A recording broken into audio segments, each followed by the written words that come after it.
Welcome back to the Ignite the podcast. Here we are with none other than my brother from another mother, Alba PRECIADO. Brother, thank you for coming out. I think it's been long overdue.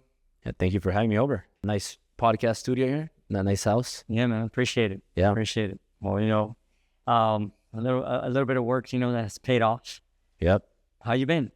Good. Everything is good. We have a lot of new things, and business is great, family is great, health is great, money is great. Everything is great. We have one of our main things right now is we want to change 1 billion lives. And by changing 1 billion lives, everything else is going to come. Automatically. Yeah. I see that. I think a lot of people. One thing I know about you, and I think a lot of people don't realize it. They just kind of see you without really seeing you. And speaking about family, I remember meeting you when we first met, and I'm a big I'm a big believer in like that. It's like the parents have a lot to do with the way a person is brought up, and so I remember meeting you. And hanging out with your parents. Everyone was trying to hang out, and I was hanging out with your parents to really like get to know who you really were before I did business with you. Mm-hmm. And it was, I got a chance to really sit down with your parents, get to meet your parents, and man, they're great people. Yeah, Mexicanos, right? Mexicanos, Yeah. And it just reminded me a lot of about my parents, and I'm like, this guy's the real deal. Yeah. I'm ready to do business with him. I think a lot of people have that misconception. They don't know who Albert really is, when it comes to family and how what it truly means to you and how it goes full circle with your mom and your dad and your brother. Yeah, man. Yeah, well, you're like my parents were my first mentors. Yeah. So like your parents are everybody's first mentors. Yeah. So like it doesn't mean that your parents are going to be your business mentors or investing mentors or teach you about real estate or other things. But my parents were my first mentors in two things. My dad, he was my mentor, and he always told me, hey, never quit and work harder than everybody else. If you do those things, like maybe one day you'll live in Bel Air, you'll have a Ferrari. Because that's when I saw it the first time in the Bel Air house, we were painting. Because my dad was a painter. Yeah. So I would go paint with him and help him out. And my mom always told me, always be a good person. Have good core values. Be ethical, never cheat, never lie, never steal. And be a good human. So I got that from my mom and I got that from my dad. And that made me who I was. And obviously, I made a lot of mistakes. I'm not perfect. Yeah. I had my moments in life when I just did a lot of stupid things.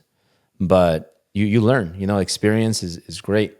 Yeah. So those two, my dad and my mom, really had a good first mentorship help that they gave me. Yeah, I think I can relate a lot with that because it was the same thing with my parents. My dad, both of them worked for companies. None of them were entrepreneurs. And my dad really had like that entrepreneur heart, but I don't think he ever launched his own business, did anything for himself. He always worked for Alpha Beta. I don't remember Alpha Beta, Food for Less. Yeah. For over 20 years. My mom in Pollo Loco for over 20 years. And but they like, my dad really did like got me started on like flipping cars first. I remember he got me started on, hey, drive a car for a little bit that you enjoy, flip it, make some money, get a better one. And then we started with that, and then he got me started with the real estate, with the first home. But yeah, you're absolutely right, man. That was my mom and my dad for sure, my first mentor ever, who really like till the day still, he worries, they always worry, parents worry. But till the day he's like, pushes me like, what do you got going on? What's the next thing? It's like always keeps that drive, that fire inside of me, Yeah. Always pushing me to that next level. But brother, look, one thing that I also noticed with you and all these years that have gone by between me and you and coming back together, like I don't think people realize how many lives you've changed. We talk about 1 billion lives, like that's not something for you. It's not something that you can't do, because in your heart, in your mind, your mindset, everything, you truly believe that. And I see it. I've seen you change lives. And a lot of people don't realize that. Like for me, what you've done for me as a brother is you've allowed me to, I'm still humble, right? We were talking about being humble earlier. I'm just a humble dude. I'm used to not being outspoken. And you brought that out of me, right? To be able to be outspoken, that it's okay to celebrate your wins. Before I was like, oh, Mexicano brought up, you kind of just keep everything in the hush hush. Don't tell anybody anything. Just do your work and that's it. And, that's one thing that I took from you. It's like, it's okay to celebrate. It's okay to show people your wins. Yeah. Because everyone's so used to talking about their falls and all the negative stuff. And yet it's a bad thing to talk about their wins. And I learned that from you. And I think you get a lot of hate for that, right? But I've seen you change people's lives. And people come and go. I've seen it in my career, in my life. You're seeing it in yours, but I see it in yours, in the social media, life. How many people have grown in social media because of you that didn't exist prior to you, and how you deal with it just was crazy. I see how quiet you are about it. How your mindset is complete. It's in a whole nother world. How do you maintain to accept all that? To know that people, they should be grateful for what you've done for them, grateful because you've changed their lives or you opened up their eyes to allow them to be somebody different, and I see it, obviously not just because I'm biased because you're my brother, and I call you that, as our friendship has grown throughout the years, but how do you deal with that, brother? Not being angry about it. Like your posture's always good. You always tell me hey, don't worry about certain things. Just, focus on making more money. Focus on what you're doing already. How have you grown to be that?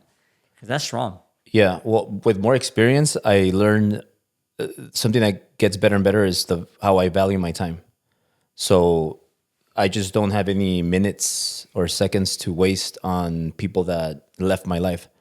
So when people leave my company, I'll unfollow them from social media. There's no point of me following them. And it's not because they're not important or because I'm mad. None of those. I just don't. If they're not part of me anymore, then why am I going to spend time? Why am I going to look at their stuff? I have people that work in the company that I want to look at their stuff. I have people that are in my friends that I want to look at their stuff. I don't want to be looking at people that are not part of my life anymore. And people that betray me or maybe, betray me or do bad things or say bad things to me about me, same thing. I just move on. I don't waste any seconds or anything. It's not worth wasting energy on that when there's so much energy that I can spend on my team, on my family, on my kids, on my wife, my friends. How did you come to develop that though? You know what I mean? Because for me, growing up being picked on, you grew up getting picked on too. I remember you talking about it, and me growing up getting picked on, and I was always fighting in different schools. I went to 4 different high schools. I went to 3 different junior highs. I could never stay in one place because I was always fighting. It takes a lot. It takes a lot to deal with all these people, and all this hate, and just being able to. How did you develop that mindset, to where it's I'm focusing on this. I don't have time for that.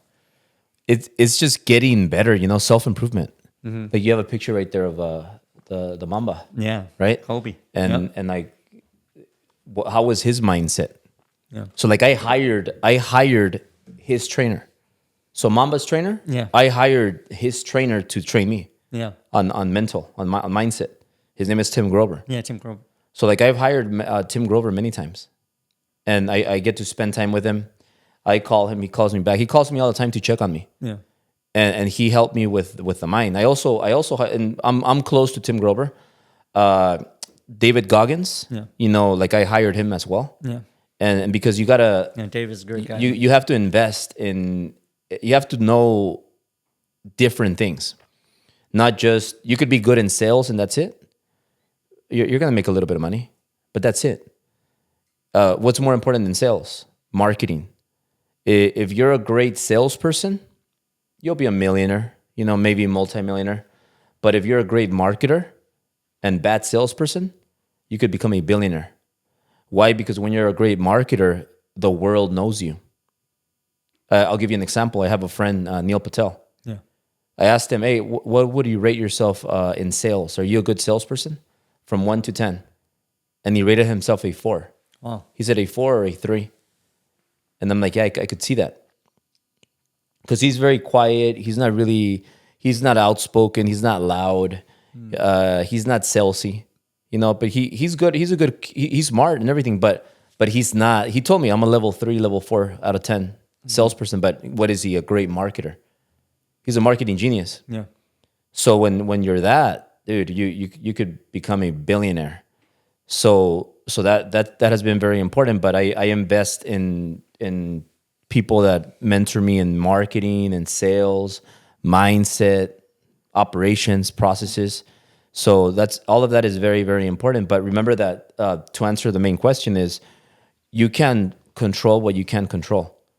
So people that get stressed out and that get their feelings hurt, it's usually because they're worried about things they can't control, and that makes them stressed. That makes them that creates anger and things like that. So like I can't control people that don't like me. Yeah. I can't control people that leave me. I can't control people that steal, lie, cheat on me. Yeah. But I could control how I react to them. So I'm gonna focus on what I can control. So can I control people that left the company? No, but can I control everybody that I brought in? Yes. Yeah. And negative always stands out more than positive. So when you have a person or two that leave the company, everybody's talking about it on social media, and they're gossipers. They're, hey, did you feel Albert lost a person? Ooh. Yeah. But they don't realize how many people we added. That's so crazy, right? Yeah, like people are not talking about. We had 30 salespeople, setters and closers. We chopped it down to like 16. Now we're back up to like 20 or 21 or something like that. Yeah. But it's more quality. So like I said, we're selling like $30,000 a day. And people don't talk about that. No. Like, I don't see all my haters watching this. I don't see them talking about, hey, did you see Albert? Yeah. He just added another flow of income, $30K a day. He has 12 setters and 8 closers, something like that. We might have more. Yeah. And he's doing $30K a day now. And man, this guy pivoted. This guy's doing new things. He's innovative. Yeah. And they don't say that. Yeah. They stay quiet. But what they like to scream, oh, you know what? Albert has a lien. He owes taxes. Oh, Albert got sued. Albert, like, hey, did you see his deposition? Hey, did you see this? Did you see that? They like to talk about those things. Yeah. But they don't talk about like the victories. Yeah. So can I control that? No, but I could control just winning. And if I win, they don't have to say anything. Like I'm cool. That's true. That's crazy. Yeah. I mean, everything you talk about, and that's one thing too that I've learned from, watching, just with your every move. And a lot of people say this and they know it. I mean, you're great on, relationship builder, you know what I mean? With these people that you've been able to basically rub hands with them. You always say hire your friends. You always hired these people to come in. Like you just said, you hired Kobe's old coach and Jordan. I think he coached Jordan as well, right? So, yeah. It's like that. I've seen you, done Patrick David. I'm sure, you work close with him as well. Prior to that, we met through Grant Cardone, when you were doing all that. So it's, I've seen your development come through all that. It's a lot. Like you just said, it's not just one thing. You gotta develop yourself in every single thing. Yeah. It's just not that one thing that's gonna make you or break you. Yeah. I learned that. Yeah. I see that. I see that from you. What do you think allows you to get like, not only get in the room with these people, but build that extra, mile of relationship with them, like Patrick and David, obviously, at IGNYTE. Yeah. Just to name a few, right? Dropping a few names here, but what has allowed you to like get them to go to another level, with you in regards to relationship building? Because that's one thing that you hold well is building those relationships. Yeah. So one thing I would say is becoming a great communicator. And what that means is listening more than you talk. Mm-hmm. And like, for example, IGNYTE, like me and IGNYTE, I don't know if he has happy hour Sundays. I know you're not a big drinker. I like my two weaknesses are alcohol and women. Yeah. So I'm not like a womanizer or an alcoholic partier like I was when I was younger. Mm-hmm.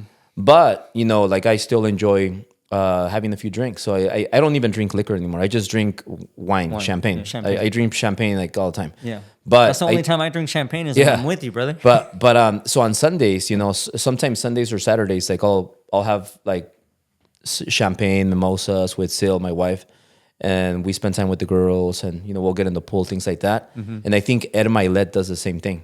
I think he likes to smoke cigars. He likes whiskey. So tequila, he likes tequila. We had a tequila shot. We had a few tequila shots when I went to his house. But I think he likes to drink like on the weekend, like on a Saturday or Sunday, and me too.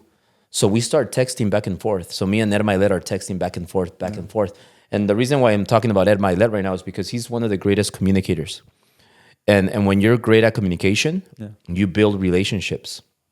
And so that alone has made me, like, I've been polishing that up, getting better, and I listen to them. And I think the other thing is being genuine, like being really genuine, very transparent, when you're just super, super down to earth, but very genuine and transparent, where people are like, this guy's real. Yeah. Like he doesn't make up stuff. He speaks, he's the same. Like, people tell me all the time, like, hey, you're the same way of how you're on social media. Not a lot of people are like that. Like, you look the same way and you're the same way as you are on social media. Yeah. Most people are totally different. I see them and they're like, damn, you're not like that. Yeah. So for me, like, when I met Ed Milet the first time, he was like staring at me in my eyes and piercing through my eyes. And he looked me down, looked me up, and he was sizing me up. And he was like, are you another bullshitter? Are you another like social media guru? Yeah. It's crazy how they can see through you, right? Yeah. You can see right through, like, and you learn that yourself, I'm sure, now as well throughout the years. Yeah. Like, you look at people, you can tell if they're just full of it or if they're actually real. So when you're real and genuine, and you communicate good, you like, there's three really good books. Yeah. The best book is How to Win and Influence Friends, Dale Carnegie. Yeah. And then there's a book, there's two pickup artist books that I really like. Neil Strauss, I think it's called The Game. Okay. And then Mystery, the Pickup Artist. Okay. So those two books are pickup books, like on how to pick up a chick. Okay. Like how do you pick up a hot chick? Yeah. But the thing is that if you could learn how to pick up a hot chick, that's sales. That's sales. Yeah, that's sales. So, and How to Win and Influence Friends, it's all how you communicate. Yeah. You want to ask people more about them. So I want to ask, what is Diego like? Hey, Diego, are you married? Hey, Diego, talk to me about your kids. Hey, so what do you like to do with your free time? Do you have any sports you like? Do you like this? Do you like that? Hey, Diego, tell me more. So the more you tell me about you and what you like, it's going to make it easy to sell, because now I know what you're looking for. And most salespeople, they make the mistake that they just want to talk, and sell, but they don't listen. They don't know what the client wants. Yeah. You could be selling a $5,000 ticket to somebody that's a multi-millionaire, and they don't want to invest $5,000. They're going to be like, you know what? I'd rather pay they're looking for maybe a one-on-one, inner, more deep relationship. Yeah. So those people probably want to pay $100,000. Yeah. But you don't know that because you're trying to sell them a $5,000 ticket when they qualify for a $100,000 ticket. Yeah, you don't spend the time to listen. Yeah, so you're not listening. So that's why it's very important, because you have setters and you have closers. Setters, they do the discovery and they're like, oh, this person qualifies for this. Here, let me connect you with the closer, and then the closer is the one that closes, because a setter is not they're not capable of closing big ticket deals. Yeah. So there's a science to everything, and what I like to learn and study a lot is the science. There's a science to getting a six pack. There's a science to building muscle. There's a science to creating relationships. So when the way I created relationships was by having an event and paying them to speak at my event. But on the contract, I would put, hey, I'm gonna pay you 50 G's to speak. Okay, cool. But it's gonna include a podcast. It's gonna include an Instagram live. It's gonna include a one-on-one mentorship session. So I would add all that to the contract, 50K, but I'm gonna get this, and this. So the power of the podcast is that, like, why do you think Patrick Bet-David is so smart and successful? Yeah. So the reason why I think he got so smart is because he's done thousands of podcasts.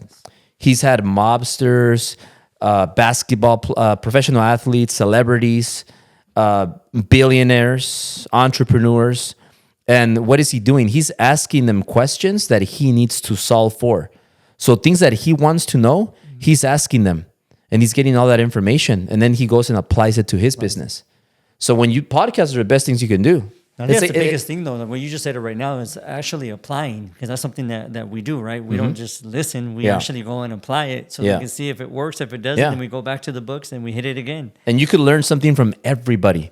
Like I pay, like Wes Watson, you know, he's a distance friend. Yeah. He's in Florida. I'm in California. So like it's not like we see each other all the time or talk, but whenever I go there, you know, we hang out and things like that. But I paid Wes Watson to learn from him. I wanted to learn his coaching blueprint. Then I paid David Goggins because I wanted to learn, David Goggins and Tim Grover, the mindset. I paid Ty Lopez. I wanted to learn his marketing things. I paid Grant Cardone, Patrick Bet-David. But the killer thing that I did to build a relationship was, for example, Brad Lee. Like I bought him. So I buy my friends, but I bought Brad Lee. I saw how close he was to Grant Cardone, and I said, I got to get close to him. Why is Grant Cardone so close to him? Like, I got to buy this relationship. So, I mean, some people know the story. I lent Brad Lee my 458 Ferrari for 6 months. What was it? What was your deal with that? Yeah, I want to, like, they know that I've heard the story before about you lend him the car, but what was that your intention? It was a strategic way of saying, hey, I'm going to lend this dude the car. I don't need it. Yeah. Let him. I'm gonna lock him in. You hear me talk about golden handcuffs? Yeah, those were golden handcuffs. So I said, hey, like, how is he gonna think about me every day? Yeah, like he was thinking about me more than his wife. Well, if he's driving around in your car, because every time in the morning he would get in the car and turn it on, Albert, and then he would get to the office and then he would go to lunch, 12 o'clock, Albert. He would get home thinking about me, driving the Ferrari, parking it, and the first I invested $50,000 in him because I bought his Lightspeed program. So I paid him $50K, then I lent him the Ferrari, and then I picked up the 458 because I had just gotten the 488, and I lent him the 488 for 6 months, took back the 458, and the same thing. So for a year, he was thinking about me every day driving the Ferrari, and then he loved the Ferrari so much that when I picked up the 488, he had no more Ferrari, and he was like, damn, because you don't know how important something is until you don't have it. So he was like, man, this Ferrari made me feel amazing. So then he went out and bought his own Ferrari. So like, but for a year, he was whenever I needed something from him, I needed to come down to my mastermind, boom, he was there. Hey, can you speak at Driven? Boom, he was there. So like, you have to give before you ask. And most people don't do it the right way. They have a hard time. I think majority of the people would not do that. They wouldn't do it. Yeah. It's just either they'd be too afraid. Yeah. What would happen to the car? I'll make all kinds of excuses of not to do it. And then, but for you, that was like your reason, right? It's like I gotta get in the room. You know, they say that your network is your net worth. That's totally true. Yeah.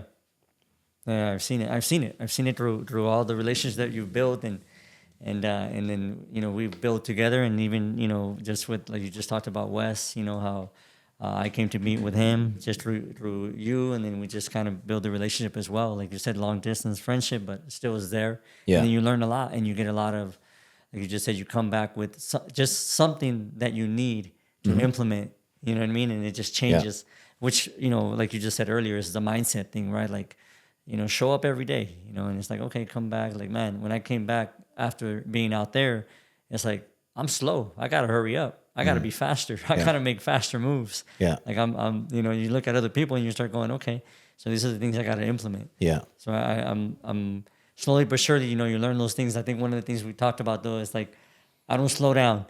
I'm like too fast, and you've told me this, like, yeah, man, you know, you're doing it again. You're like going full speed, and you're not even looking back. Yeah. You need to slow down a bit. Yeah. And I think that's what I think for me, I'm just like, I feel like I'm racing against time every day, you know. But I see that from you. I see the fact that you pause. Yeah. It's almost like you pause time and go back and then assess, and then you renovate, right? You innovate. You come up with something. Like right now, you said you came up with something new for the sales team, new department. Most people would be like, "Hey, well, I'm here." They're complaining about the, you know, I'm in the investing, you know, real estate investing. You're in the real estate game with your mortgage company and the real estate company. And most people would be like, oh, well, the market is this is that. They don't innovate. They don't come up with solutions. They complain. Yeah. And then I see. And you said two main things right there. So time. That's why you don't have time to worry about people that are not part of your life anymore. Like rich people buy time. Poor people, they waste it. So all those people that are, I mean, they're talking about us. Yeah, they're watching us now. They're talking about me. They're talking about you. Yeah. They're criticizing you. They're trying to find something bad to talk about. They're gossiping. They're putting comments. And so they're wasting time. That's why they're poor. That's why they're brokies. Yeah. and rich people like us, we don't even care about them. So we move on and it's done. We don't waste any seconds. That's why I forget about them right away because I don't have time to be wasting. And then on the second thing is how I innovated with the sales team. Like remember, and you know this, Diego, like I didn't make millions selling courses or selling coaching. Neither did you. Like I barely got into this space. Barely.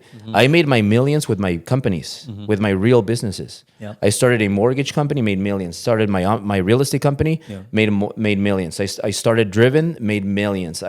Now we have an escrow company. So I made my millions with companies. Not being a coach or influencer. I got into being an influencer recently, where I started doing masterminds and my own coaching. But I still have the businesses. Yeah. So like there's people right now that they just started making money being influencers. Yeah. They don't even have a business, but they've been around for what, 2 years, 3 years? They don't even like that. That's like they're selling stuff and they don't have any business background. So and they haven't been tested. So a lot of them are fall because we've fallen owning businesses. Imagine somebody that has no idea how to run a business, or how to scale a business. Yeah. And then it's funny you say that because earlier I got a call from a CEO and that was a conversation that we had. And he was like, "Oh, well, you're an influencer." And I'm like, "No, hold on. I don't want to be rude or anything, but let me interrupt you real quick. I'm not an influencer. Before anything, I'm an investor, real estate investor, and I'm an entrepreneur. I'm a business owner. I own businesses. I'm a partner in businesses." That's before I'm even any kind of influence. That's what influenced me to be what I am now. So don't call me an influencer because an influencer, I've been in many rooms with influencers that don't even tap or make the money that, it takes to even be in this room where we're at right now. Yeah. And I think people, like you just said, I think a lot of people hate the fact that they can't get up early, go to sleep late, do what it takes to actually be where we're at today. Then, they make the excuse of I was born here, I was raised here, I was over, we didn't have this, we didn't have that. And they make that their reason to not get things done. It's an excuse for them. Yeah. For us, it's our reason. It's what, makes us, builds that fire inside of us. Like we got to keep rolling. And like you said, I think overall too, like so many people are going to compare us and they're always looking to compare us because they can't compare us to themselves. Like you look at yourself and you can't even compare yourself to me because you can't achieve what I've already achieved. So that's what bothers you. And, that's what I think a lot of people that see us, and when they see us together, forget about it. It's like, especialmente nuestra gente, I don't understand it. You know what I mean? Like, we're about our people. If there's anybody that's about our people, it's Albert and Diego. I mean, we're about our people. We want to help our people. Latinos, Mexicanos, like, we're huge on that, especially in the business, world. And yet they're the ones that are the first ones that are gonna, talk about us or try to compare us and all these crazy stuff. I mean, I don't understand it. I really don't get it. But winners don't talk about losers. That is true. Losers talk about winners. That's why they're talking about us, because they're losers. That's true. They have the time. You could say we don't have the time. Yeah. We're always building.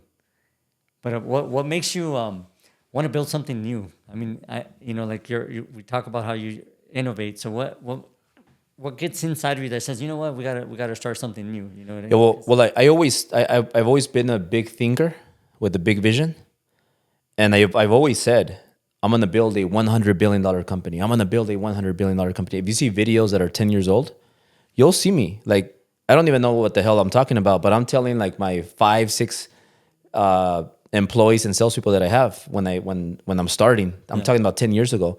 We're going to build a $100 billion company. We're going to build a $100 billion company. And I just keep saying it. Yeah. I say it so much that it becomes a reality.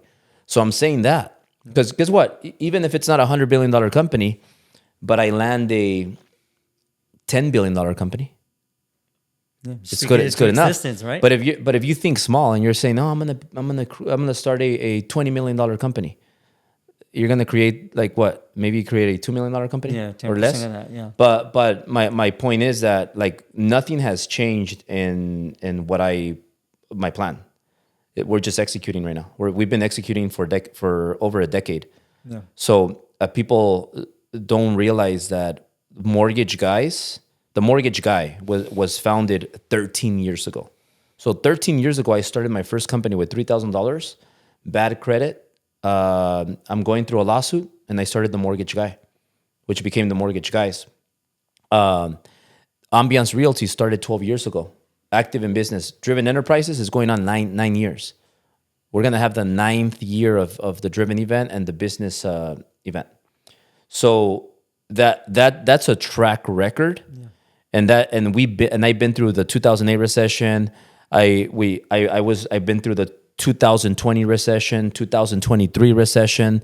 I don't know if that makes any sense, but 2020 when COVID happened, we had back-to-back quarters that were just going down, and it was very bad. For example, real estate and mortgage, they stopped fundings, they stopped recording transactions because nobody knew what was going to happen. Yeah. People thought it was the end of the world, so business like sucked for some months, and then obviously they cut the rates, and that increased back up, production again and all that stuff. But that was a hard time. That was a test. Yeah. 2008 was a test. 2023 was a test in real estate and mortgage and solar. What happened in 2023? So 2023 this is last year. Last year was the worst year in real estate, which affected a lot of other industries, since guess what year? I have no idea. Maybe like 1997, 1995. Okay, I was remembering. Yeah, I know there was a 95. So 2002, last year was worse than 2008. Wow. People don't realize that. So 2008 was the mortgage meltdown, real estate crisis. Well, last year was worse. Why do I say that? Because in 2008, 4.1 million homes were sold in the U.S. Mm-hmm. Last year, 4.0 homes were sold. So it was worse than 2008 in sales for homes. That's crazy because obviously people ask me all the time, like, how are you doing? How's the market? I'm like, well, for me, it's always good. As an investor, it's like whether the market's there or there. I mean, when everybody is in fear, it's what I like to purchase because that's when I can negotiate. Yeah. When everyone's buying, the negotiating part sucks. Like I can't negotiate. And for investing, if you have the cash, you could pick up properties at discounts. Great deals. Yeah. But last year, $250,000 deals. So I like that. So last year, when you have 8%, 9%, 10% interest rates, that's why homes are not selling. Yeah. So like that's why last year for real estate agents, mortgage originators, they had a bad time. It was the worst year since 1995. But for investors, you could pick up houses at good deals. Great deals, yeah. So like, I mean, when you've been tested that much and you have the track record, I want to be with somebody. I want to have a leader right now that has been tested, because a leader that has not been tested cannot be trusted. That's true. And you're that actual. That's the truth. That's why I always push about the amount of years that someone is in business is what matters, right? Because you've been around for over a decade, then you understand, and you've been around in the '08 crash, or you've been around in certain in that industry. Because it's not just the '08. I mean, a lot of people talk about the '08 crash, but when you're in the industry of real estate and you solely dependent on that real estate, you felt it. Going into the office and everything's closing and all your deals are supposed to be, they're off the table. Why? The bank's gone. Find another bank. That bank's gone. Everybody's gone.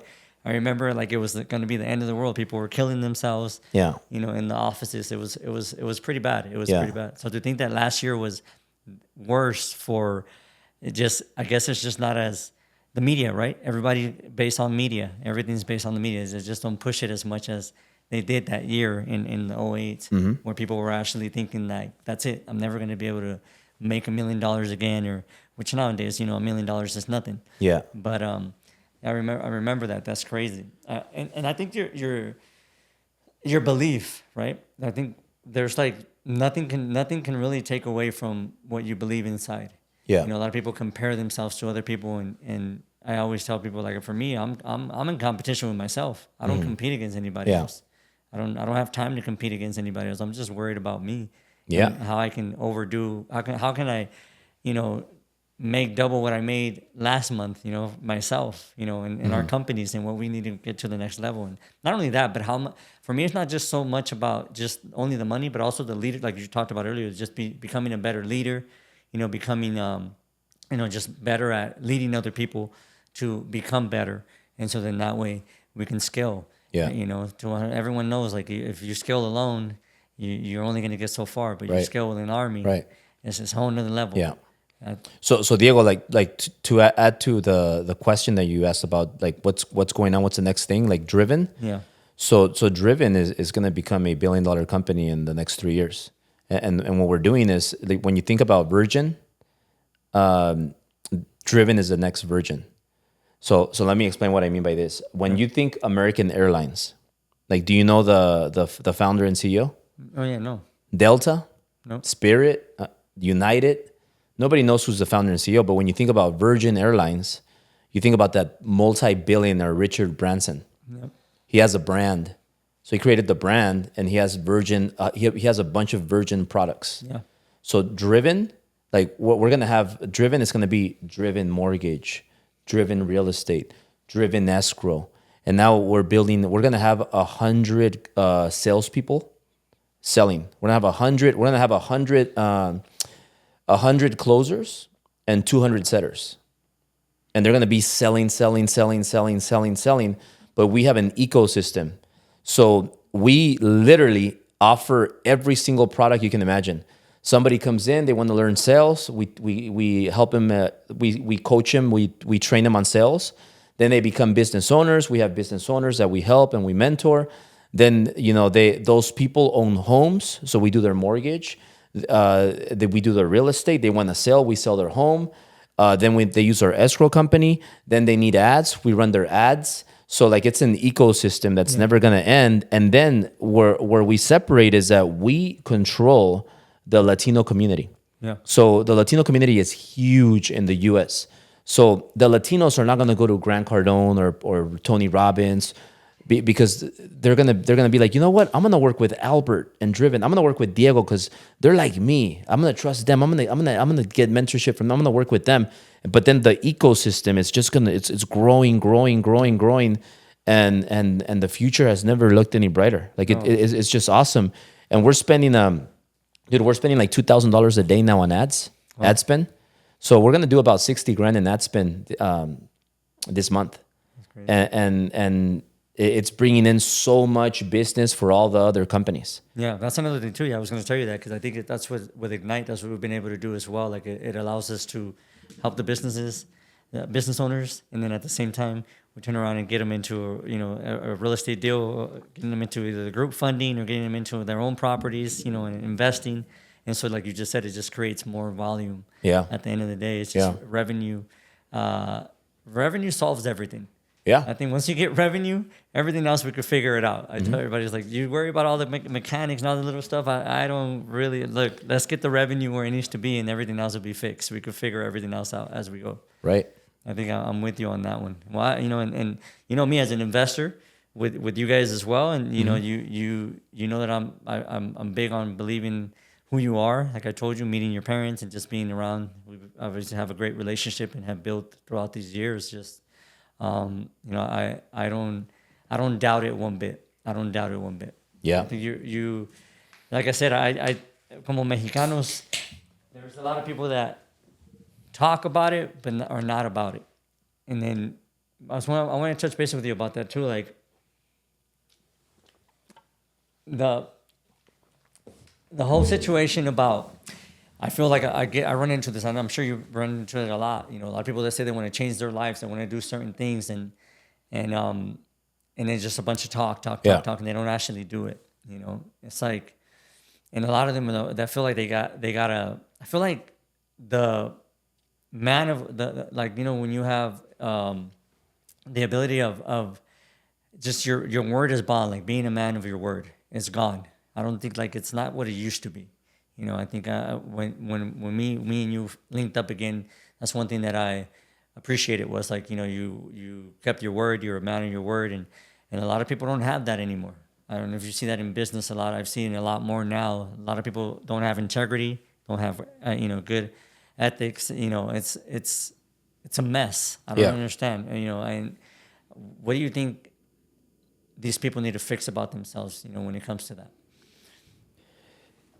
One of the things that we believe in, and like Casey, who's right here, he's like my right hand with Driven. Yeah. And we decided that we're not gonna allow people with low energy to work in our company. So if they have low energy, it doesn't matter if they're nice, if they're nice, good people, they could be good people and they could be nice, but not in our company. We don't, because they're low energy. We don't want anybody with low energy because it affects our rest of our people. So if you're low energy, there's the door to exit. No offense, but we don't need you. If you're negative, same thing. Even if you're a nice person, good person, we don't want you. So we'll fire people for being negative. We'll fire people for being low energy. Yeah. We'll fire people for being gossipers. It's not needed here. Yeah. We don't want that energy in our environment because it messes what we have here. And strong culture is everything. You talked about a movie earlier. We were talking before we got on. Yeah. What was the name of that movie that you said that it kind of shows how? It's called WeWork. So WeWork, the office spaces. Mm-hmm. So WeWork, watch it on Hulu. It shows you strong culture and big vision. So like a perfect example of that is Steve Jobs. Like he had a huge vision. Yeah. He said, I'm going to create a cell phone that's so sexy that you want to lick the screen off. And everybody was like, you're crazy. What are you talking about? Yeah, he said, I'm going to build a phone that's so sexy that you want to lick the screen off. And he built the iPhone. And now it's like top 2 biggest company in the world, a multi-trillion-dollar company. And what happened when he died? Company blew up because he had a huge vision. He was a crazy maniac that believed in something huge, like us. Yeah. And he went out there and he built it. He executed. He took massive risks and he built that company. So like a huge vision, and then with strong culture. You know what? Like culture, when people, they don't want to leave the office. They want to be. They believe in your vision so much that they don't want to leave. It's almost like, and then people call it a cult. Oh, you built a cult. Everybody's a slave, but they believe in your vision that they don't want to leave. They'll fight for you. They'll bleed for you. They'll dream your vision, and these people they love being part of that environment. So like strong culture is very, very important, and we have people like our people. They don't have to be in the office if they don't want to so early. They all take cold showers. They're there by before 7 a.m. Some stay there till 10 p.m., 11 p.m. One stayed there till 1 a.m., midnight, because they were closing some deals. And they close deals and they make good money, more money than ever. We have an 18-year-old that's gonna make like 20 G's his first 30 days. Mm-hmm. And he's straight out of high school. If that's not changing your life, I don't know what is. 100%. Yeah. And then people, what are they gonna say? Oh, Albert's running a cult there. It's a cult. Yeah. And I'm like, yeah, it's a cult that I want to be part of if I'm 18 years old because I'm making 20 G's in 30 days. Yeah. Right. Bitch. So like right. People, they focus on the bad things because that gets more attention. Yeah. The dude, you're criticizing me. I'm telling you, an 18-year-old's making 20 G's a month. But they don't talk about that. No. They don't talk about, oh, Albert's changing lives. You know, Casey and Albert are changing lives with Driven. Yeah. We brought in, there's a bunch of people that are reaching out to us. They work for other sales companies, sales organizations, and they're reaching out to us. Hey, how do I join your team? How do I become part of you? Because they see the things we're doing. And like I have Henry right here. You know, he's in our marketing team. Ask Henry if he doesn't hear the gong every like all day long, bam, bam, bam. We hit the gong. So they hit the gong whenever they get a PIF, whenever they make a sell, meaning paid in full. Yeah. So whenever that happens, boom, the gong. So they're celebrating. We broke the first gong in the first week. Wow. We started hitting them with a hammer because the thing broke. Then we used to hammer. The hammer broke. Then we used a fucking chair, and we were knocking it down with the chair. And it's like just the culture. Like we celebrate wins. If they work Saturdays and they make sales on Saturdays, they get paid more. Oh. We play games with them. Like, hey, you know what? Okay, whoever sells on Sundays, we'll pay you the same day. We'll pay you same day. You'll get your check today. You sell X amount, you get your commission that same day. So it makes people excited to work Sunday, Saturdays. Okay. I got a guy that he has not missed a Sunday of work. He goes there every Sunday. No. He's there at 6 a.m. and stays there till 10 p.m. on Sundays. And what is that? That's culture, man. That's like people want to be part of us. Yeah. And then we take him out to like the fanciest restaurants. You know, they have and everybody that's part of our company, Driven, they have they could earn equity. They're all gonna become owners if they want to, but they gotta earn it, obviously. Yeah. But you know, like I've given people in my mortgage company, real estate company, they have equity. Our escrow company, they have equity. Yeah. Well, those are the ones that are loyal. Those are the ones that are actually not only loyal, but they actually believe in the vision and they work. Yeah, they work 100%. For it. They earn it. Yeah, they'll fight for you till the end. Like we call them the generals, right? Our generals are the ones that they like you said, they'll fight to you till the end. They go to 100%. War for you. Yeah, and they deserve it. I mean, at the end of the day, they deserve it. Without them, we don't have the companies that we have, and we don't run the way we run. Right. If they don't actually do what they're supposed to do, and they do, and loyalty is hard to find. Yeah, you know, a lot of people aren't loyal anymore, and they're quick to want to, turn their back on you. And so those that are actually loyal, that's exactly what in my eyes, and in our company cultures, and all the different companies, and it's that you've earned it, you deserve it. Yeah, you know what I mean. It's not something that you just get overnight. You got to actually earn it. I mean, shoot, we earned the Richard Milles that we have in our wrists. I don't think it was just given to us. Yeah. And if they're giving them away, let me know where so we can go pick some up and put them up for sale. Yeah, it's just, they're little biscuits. It's nothing. It's nothing. It's crazy that how many years you pushed me to try to, you're like, get a Ferrari. I remember, I don't know if you remember this, but when we first met, not when we first met. At 10,000. I think we were at, I told you take the 458 Spider for a spin. Yeah. Yeah, we went down to the garage and we were like just hanging out. You're like, yeah. Because I know once you drive it, you're like, go ahead and drive it. It's gonna fuck you up. Yeah. I'm gonna lend the Ferrari. I'm gonna lend the SF90 to Casey, and I'm gonna fuck him up. Yeah, that's it.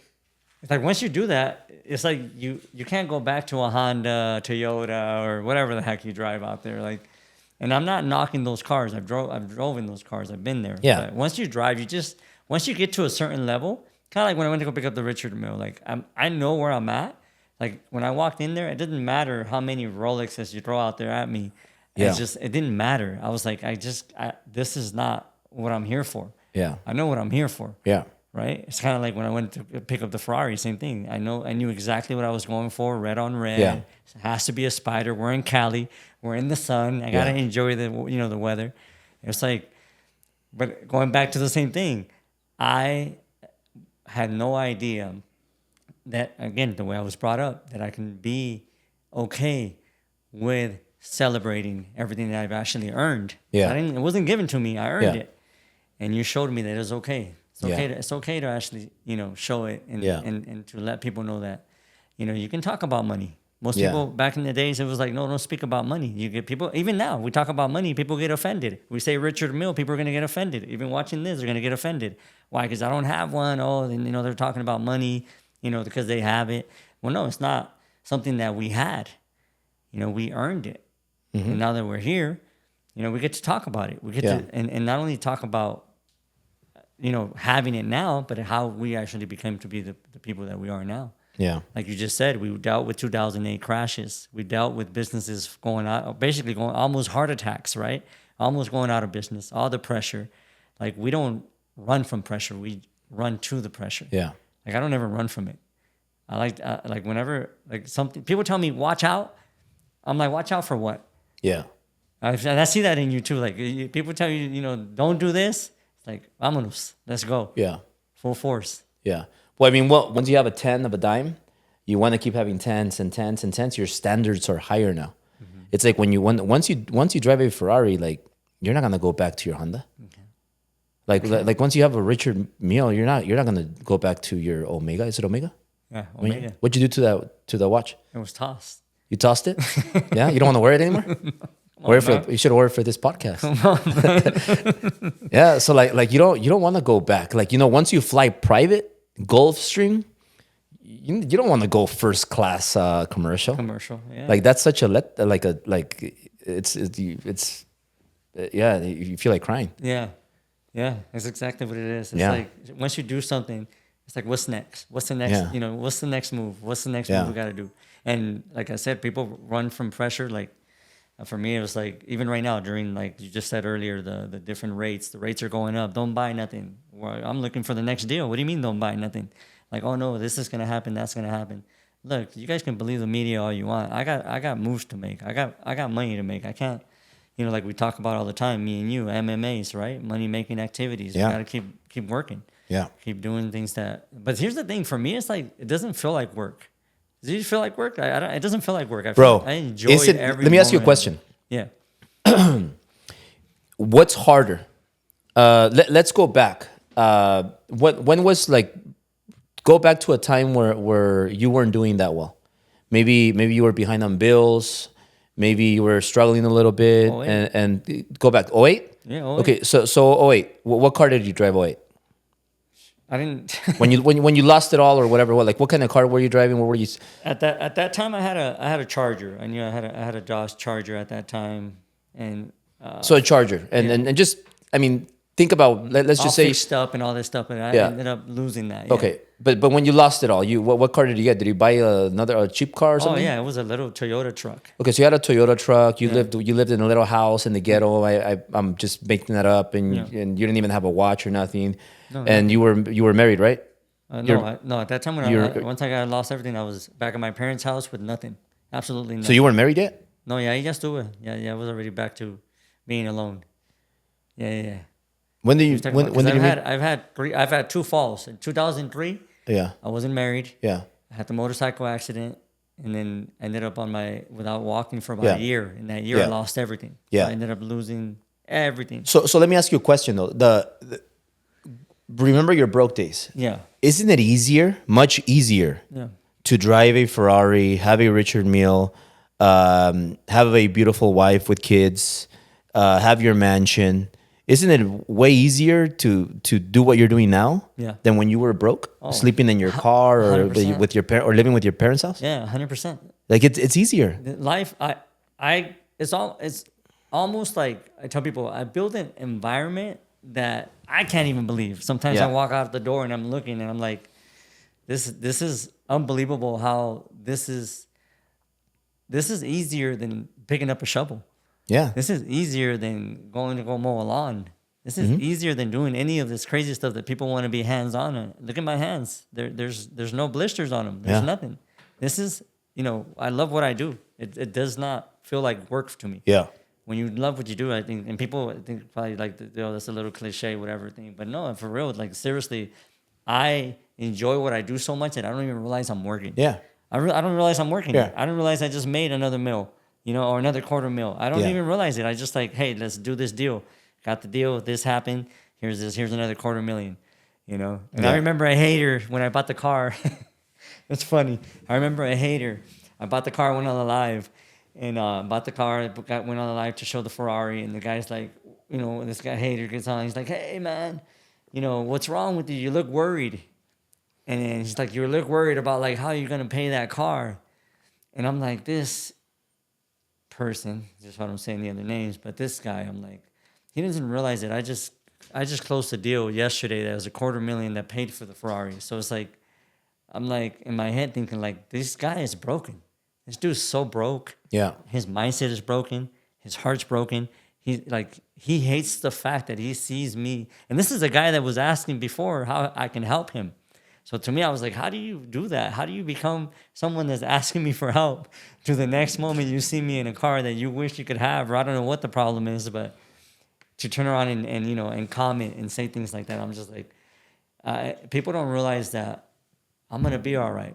Yeah. I'm going to be all right. No matter what, like you just said, they can talk and do all they do. It's like, the problem is, are you going to be all right? Because you guys don't pay attention to what you're doing. You know, sooner or later, I'm just going to keep rolling. Like Albert said, I'm looking for the private jet. I'm looking to fly it. I don't want to just buy one. I want to fly it. I've flown a plane before, and it was like the best feeling in my life. And I'm like, why the heck don't I have a plane? Well, you could fly it. You could fly mine. I'll just be in the back drinking some Dom Perignon. We're on a race, and the race is on. Yeah, but I'm not gonna fly it. I'm gonna use it. I'm gonna enjoy it. Yeah. You know me. I don't know, man. I enjoyed it. I enjoyed the flight. So I was like, you know what? I want to be able to fly what I own. You know, just like I just went. Then you should just be a pilot. Huh? You should just be a pilot then. No, heck no. I want to be in the back, popping a champagne bottle with you. So you don't want to fly it then? No. Yeah. See. Just a one-time flight. But other than that, no, I don't want to fly. Yeah, I don't want to fly the plane. I want to have sex on the plane and drink Dom Perignon. I like it. Yeah. Have somebody else fly it. I'll take Or that. you could fly it. You could fly mine while I have sex in the plane. And yeah, Dio has it all twisted. You need to enjoy your plane. Not fly the plane. No, of course not. Well, That's a job. I got you. You're a jefe. There it is.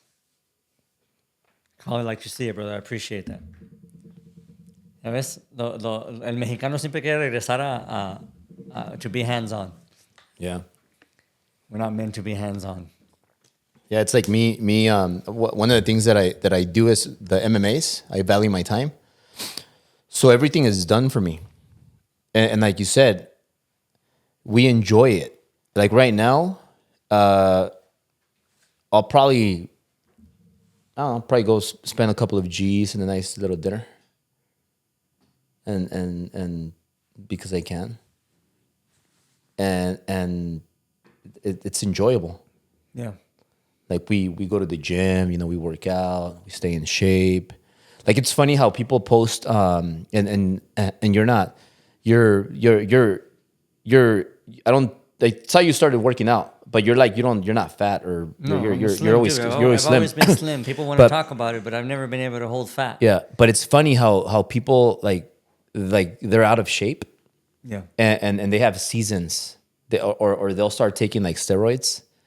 And all of a sudden they're like, oh, I built some muscle, but they're taking steroids, or they just do it like they get in shape and they're in shape for what? They get in shape and then they blow up again, and like they're first of all they're taking steroids, so They're temporary. that's they're using that to like do it faster and build muscle, Yeah. but they get in shape like. And then they go back. So they're in shape for like one day and then boom, they lost it all. Like I've had a 6-pack and I've been in shape all my life. Like in my like 31, 32, 28, 25, 15, 16, 17, 32, 34, 46, not 46, 40, I'm 41 now. But I've been in shape all my life. Yeah. So like for me that like those are things that that's called discipline. Like I've worked hard all my life. I stayed in shape all my life. I eat healthy all my life. Like 20% unhealthy, 80% healthy. But I'm very disciplined in everything I do. And some people like they'll do it for a little bit and then they fall off again. Yeah. So that's the same thing with business. Like track record. Like how many years have you been doing it for? How's your consistency? How's your discipline? So like that's very, very important. And so like I find it just hilarious how people get in shape and they're all happy and then You see him again, 2 months later they blow up again. They're They're yeah. Yeah. So like it's just if you're gonna do something like the way I always say the way you do one thing is the way you do everything. Everything. Yeah. Yeah, that is true. That is true. Yeah. And it shows. It shows, and that's crazy about it too, because people are quick to post or show their wins or how consistent are you? Like you said, you've been in. We talk about like Ty Lopez and certain people that have been in the game for a while on the social media world, and they're consistent. They show up. They're there. You know, it's not like. And then if like Ty said, he took some time off, and when he comes back, it's like he never took off. You know what I mean? It's like you're constantly building. So it was he took off. People don't realize that when he took off, kind of like when I took off, didn't mean we stopped doing business. We continued building businesses and continue doing what we do. You just you take off. You never stop being that individual. Like you just said, everything that you do is it's hard. It's hard to be disciplined. A lot of people don't. It's not. I mean, it's easy to us now. You know what I mean? Because we're used to it. But to get started, it's not easy. It's not easy to get started. Yeah. It's not easy to look as good as we do. It's not easy to get the beautiful wife, the beautiful family. It's not easy. The mansions, the cars, the watches. It's not easy. Once you achieve it, it's easy. I mean, like you just said. I mean, you walk out, you're just like, what the heck? Like it's easy. Like I used to struggle to make $1,000. Now you make $250,000 like it's nothing. It's a whole different aspect of life. Yeah. I enjoy it though. I think for me and you, the past 5 years has really changed in many ways. What's your next 5 years that you see coming? In 3 years, we're gonna have $1 billion company, and then what I want to focus on is changing 1 billion lives. If we change 1 billion lives, everything else is gonna come, and that's our main focus. Like our we're gonna create something like huge, and we're gonna go global. Are you huge on the? Sorry to interrupt you, but I wanted to ask you this. Are you huge on the law of attraction? You know what I mean? Like who you are is what you attract. Yeah. Like I don't, I feel like I don't chase money. It just comes now. Yeah. Is that how you feel? Yeah. Like I like to what you think and what you say is very powerful. So if you're thinking negative things or saying negative things, you're gonna become like that. So like still, we're having this conversation and we're like, hey, we're gonna have this event. We're gonna have this person be at the event, and I'm like, no. That person is not allowed at the event. And they said, why? And I'm like, because that person is a gossiper, is negative, and I don't want negative gossipers. I don't want toxic people in my life. So no. But it's so simple, Diego, that now just by staying away, firing, getting rid of low energy people, negative people, gossipers, that alone just clears your mind space. It makes you happier, and life is so much better. Like there's like when you have bad people in your environment, they'll mess up other people that are good, that had potential.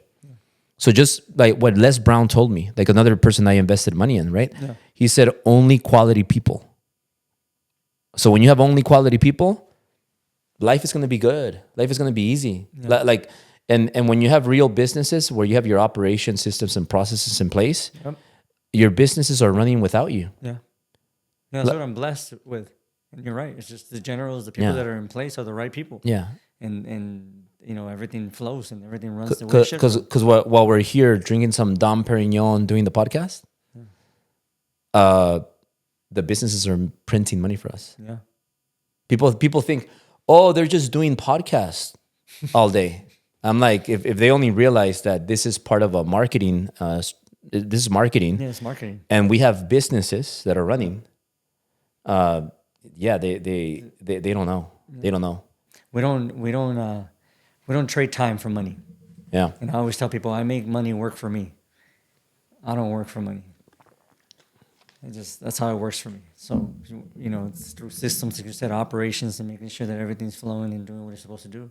People are thinking that I'm sitting around doing nothing. Like, no, you don't understand. I'm already working on the next move. And what is the next move? And don't let the pressure come on, because when I'm on my game face on, you know what I mean? And it's a whole nother Diego.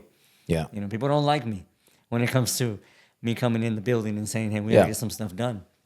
But Yes. when you start winning at bigger levels, you're gonna get haters. Yeah. People don't like we talked about earlier. Like losers don't have any haters. Yeah. Like who's gonna hate a loser?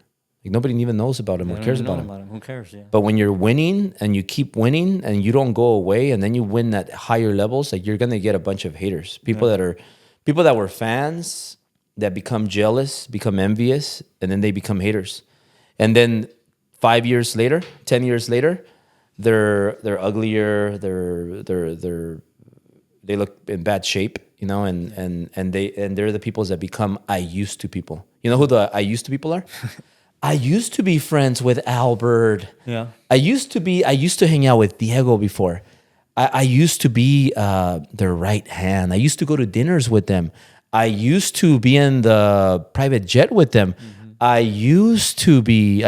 Yeah. They become I used to people. Nobody remembers them anymore. So like, if you're watching this, maybe you're one of those I used to people. That's crazy. Don't become an I used to people. Yeah, don't become one, because you're gonna hate life.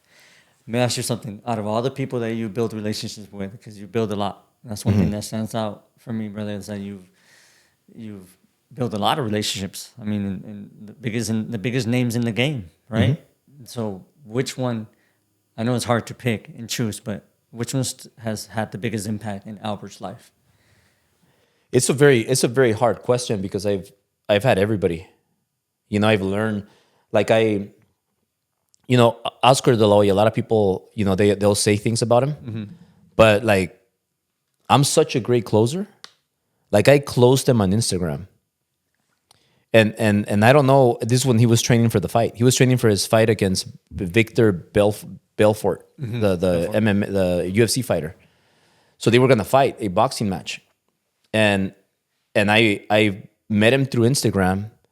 We connected. He gave me his cell phone. He wasn't drinking, or like when people say that he like parties and he drinks and cocaine, all that stuff. Yeah. Like I never, when I knew him, like when we hung out, like he was sober because he was getting ready for his fight. Yeah. So like he invited me, like, hey, come see my training. So I went to his house in Pasadena, it's like close to like Old Town Pasadena.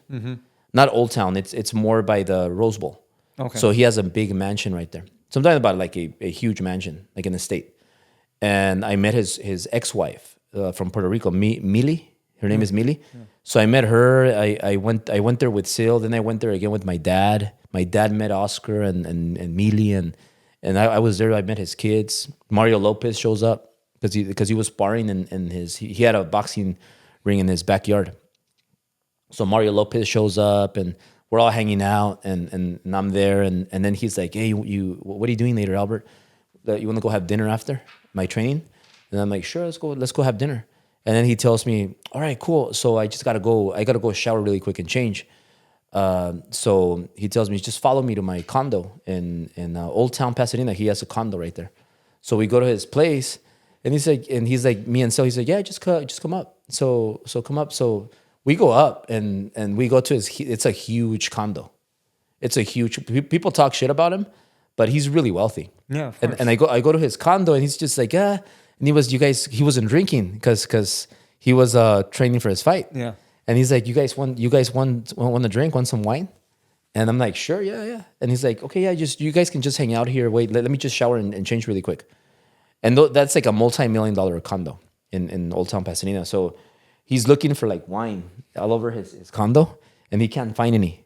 And he said, oh shit, my trainer probably hid it from me because they don't want him to drink because he's training for his fight. Yeah. So he didn't have any vino or nothing. So me and Sil were just waiting right there in the living room. And we're just waiting right there and he's taking a shower and he comes out. But it was just crazy how he just trusted us. He's just like, yeah, just come into my house. Just wait for me here. I'm gonna take a shower.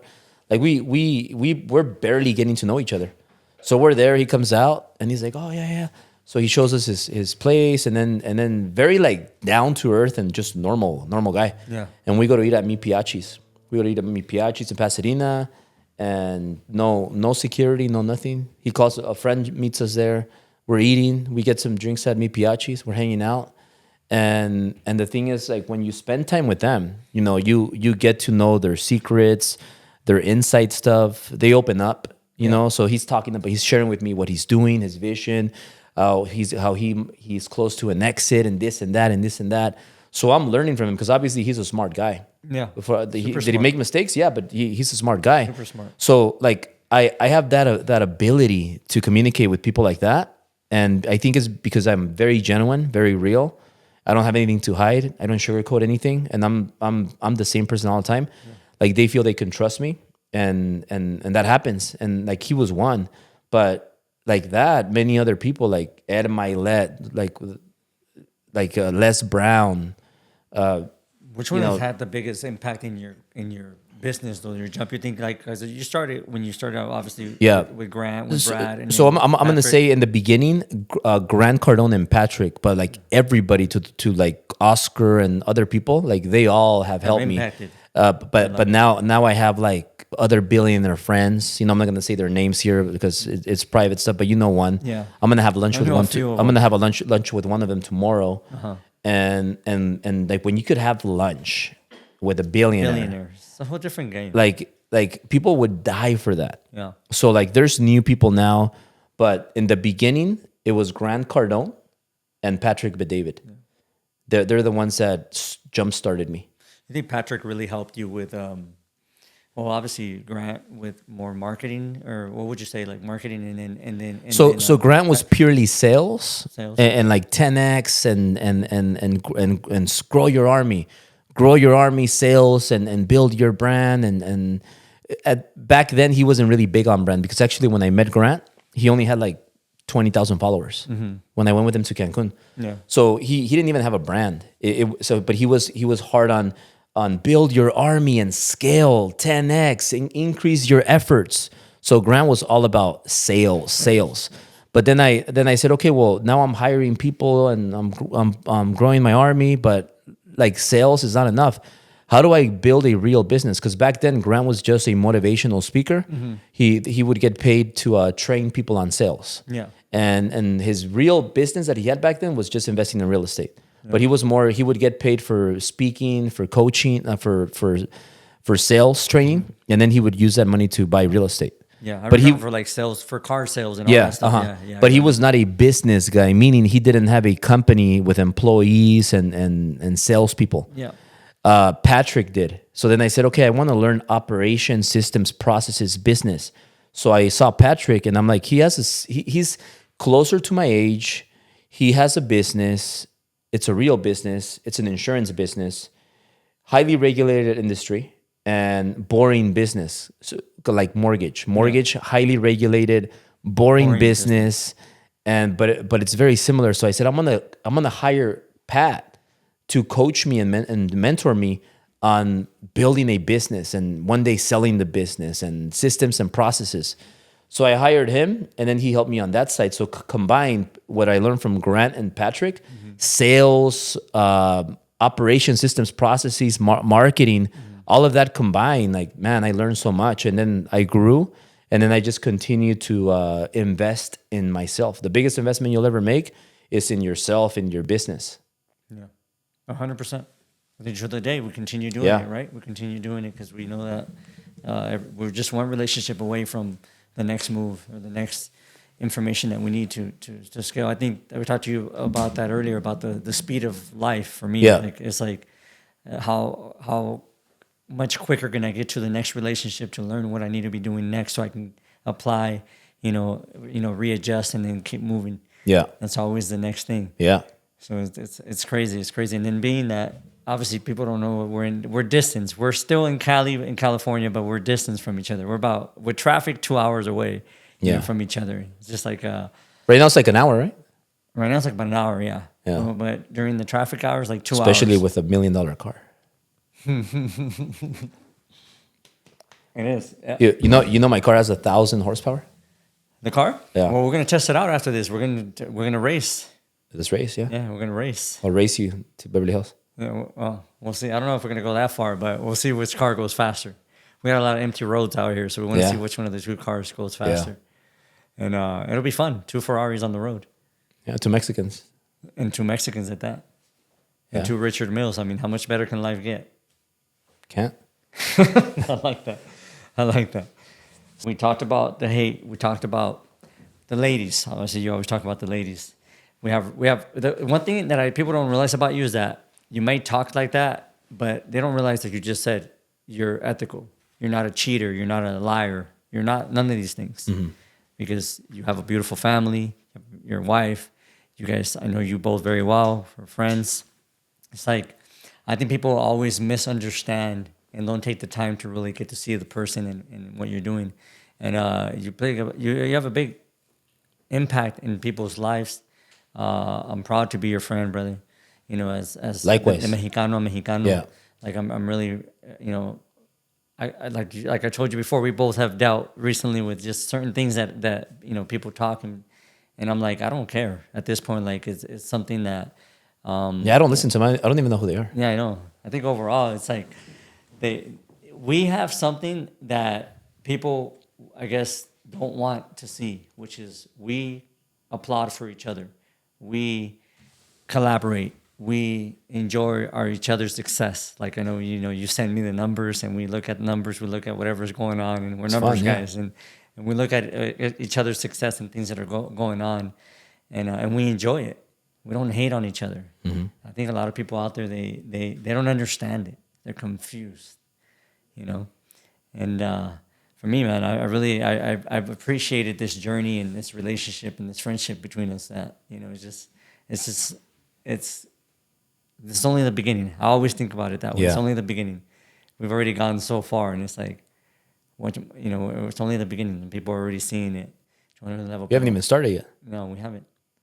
We haven't. And I think overall, just I think como Mexicanos, we're not meant to win the way we're winning, Yeah. and we're not. Look at I don't sing. Do you sing? Sing? Yeah, sing. Cantante. Are you a singer? No, I don't play sports. But I could be Do a you good play singer. sports? I mean, no, I you're played not- sports all my life, I'm but saying you're not I'm- an athlete. You're not a singer. Yeah, You're no, not I'm- an actor. yeah. You're just a Mexican hard worker. Business is a sport. And business is a sport. It is. It is. And business entrepreneur. Yeah. Yeah.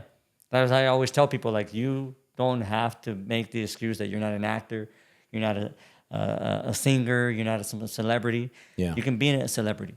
We're both celebrities now, Yeah. you know, in our space and what we do. Yeah. And I think a lot of people hate that. They hate that they don't understand it, so they hate it. Yeah. I don't know, man. I can't really tell you. I can't relate to haters just because I don't hate. I always enjoy people winning, Yeah. you know, and I always want to see people win, you know. And I'm always big on spiritual. You know, we need to touch bases on that too. Like, how big are you on that? Like you know, you already know me. I stopped drinking like I used to, and you know, a lot of things that I have. Grew my relationship with God. I'm very big on that. You know, how's your relationship with God? I think God loves me. I think God put me on this planet to change 1 billion lives. Like God is watching me because I could have died many times. And, That's right. and You were robbed a couple of times, right? At gunpoint. gunpoint. Yeah, I had a gun on my stomach, on my side. God has really saved me, and He keeps saving me. So you know, I'm huge on God. I believe in God, and I pray every day. I thank Him every day, and yeah, I know He has saved my ass like over and over again. So like he does exist. Yeah. Because He saved my life over and over again, and He wants me to be here because He wants me to impact my Latino community, the world. He wants me to change 1 billion lives. Yeah. So like I'm huge on that, and that's why like I don't focus on I don't focus on making 1 billion, becoming a billionaire. I'm focused on changing 1 billion lives, and if we do that, we will do that. then everything else is going to come. You showed me that we can definitely be alike in many ways and build in our own area, and you don't have to necessarily be like a lot of people are like piranhas. They act like there's not enough for everyone to eat. Yeah. Have you noticed that? I've seen that. I actually, I'm not going to call out any names or anything, but I've seen that. I've seen like where people were just like, they can't see you, and then like they feel like there has to be a way to knock you down because you keep winning, and they don't want to see you win, so they just want to eat off your plate, or they feel like they're deserving of something that you have. Yeah. But I one thing that I do appreciate watching you do is and I've learned is just the strength of creating your personal, your mindset to do away with that. And manage time better. Time, like you just said, time is everything. Yeah. But yeah, man. Yeah, that's pretty much about as much as I can really kind of cover for today. I covered a lot, man. Other than family, friends, everything else we have going on. Like you said, I think our circle gets smaller as we get bigger. I've noticed that. Yeah, but so like one thing here to close out is it's very important, like for like we're doing it, but for people watching this, that you want to become. Some of us are going to become influential. Some of us very influential, and we're going to have a lot. We're going to carry a lot of influence. So like what I do is my influence is going to be used to help change lives for the better. So like that's what me and you, our influence is to help others, right? Yeah. Our influence is not to take advantage of people. Like there's people that do that. Like that's not us. So if you are influential, use it to help people. Yeah. Use it to change lives. And if you do that, all your dreams are going to become a reality. But we got to focus on helping, and that is going to pay back. It's never taking, it's always giving. Yeah. I think this year alone, just right now that we're in December, we're on our fourth charity, this coming up weekend. Like we've never given so much back to the community, given so much back to kids. I was that kid in the projects, without anything. And I would go to these charity events just to get a toy so I can have some hope. Just looking for hope. Like give me something, something to eat with my family. Yeah. So it's like to be able to be now that guy, right? And in our family to be present and be able to do that for other kids. Yeah. It's it's definitely like you said, it's when you focus on helping and giving, it's like it's automatic. We don't even have to worry about what's coming back. And focus on production, staying busy, not having any white space in the calendar, and you're not even gonna have time to think about the losers. Yeah. I don't even know who they are. Yeah. Yeah. That's true. What keeps you ignited? I mean, we're done with we got to ignite the podcast, right? And got you on the right spot because you ignite people left and right. What keeps you ignited? What keeps burning that fire that you just like keep filling up? My drive. I'm just driven. Yeah, the doubters, the people that told me that I would never be anybody, like they just drive me. Yeah. Yeah, it's drive. Like if everybody that's been done huge things, they just say I'm driven. I'm just driven. Yeah. And me, they say you're on fire. I wake up driven. I go to sleep driven. I see it. Yeah. Yeah, that's it. Cool. Well, thank you, brother. Appreciate it. Yeah.